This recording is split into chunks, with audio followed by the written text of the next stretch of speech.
అందరికీ praise the lord. ఈరోజు దేవుని వాగ్దానం మొదటి రాజుల గ్రంథము 3వ అధ్యాయము 12వ వచనము. నీవు ఈలాగున అడిగినందున నీ మనవి ఆలకించుచున్నాను, బుద్ధి వివేకము గల హృదయము నీకిచ్చుచున్నాను. ప్రియ దేవుని బిడ్డ, ఈ లేఖన భాగాన్ని చూసినట్లయితే సొలొమోను ప్రార్థన దేవుడు ఆలకించినట్టుగా మనం చూడగలుగుతా ఉన్నాం. దేవుడు ఇక్కడ ఈ మనవి నేను ఆలకించి ఉన్నాను, బుద్ధి వివేకం నీకు ఇస్తానని వాగ్దానం చేస్తూ ఉన్నాడు. ప్రియ దేవుని బిడ్డ, మరి సొలొమోను విషయంలోనైతే దేవుడు మాట్లాడుతున్నాడు.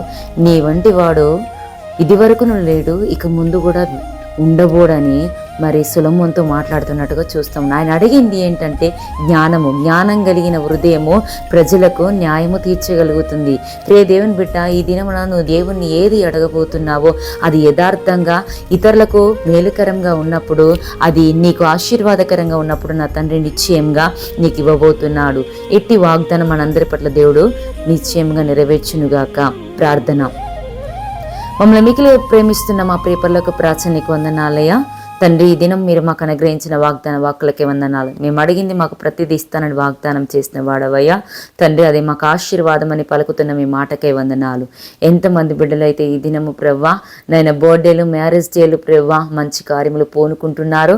వారు చేయించిన ప్రతి పనిని ఆశీర్వదించండి, వారి ప్రయాణంలో తోడు ఉండండి. మరి ముఖ్యంగా నాయన ఇది నా ఆరాధన అంతట్లో క్షేమము, కాపుదల, భద్రత దయచి ఆశీర్వాదకరంగా నిలుపమని నజరుడైన యేసుక్రీస్తు నామములో వేడుకుంటున్నాం తండ్రి.